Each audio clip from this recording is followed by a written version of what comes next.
50 কোটি টাকা দুর্নীতি, মুখ্যসচিবকে হলফনামা জমা দেওয়ার নির্দেশ বিচারপতির।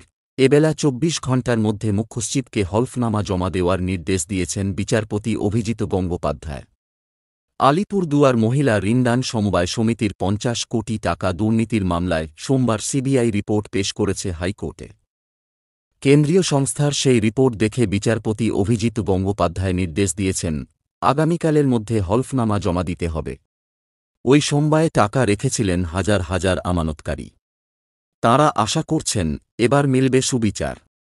প্রায় 21,000 আমানতকারী এই সমবায়ে টাকা রেখেছিলেন। সব মিলিয়ে অন্তত 50 কোটি টাকা জমা রাখা হয়েছিল। সেই আমানতকারীরাই প্রতারিত হয়েছেন বলে অভিযোগ।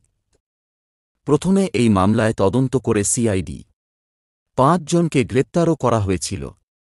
তারপর বিচারপতি অভিজিৎ গঙ্গোপাধ্যায়ের নির্দেশে এই সমবায় দুর্নীতি নিয়ে তদন্ত শুরু করে সিবিআই।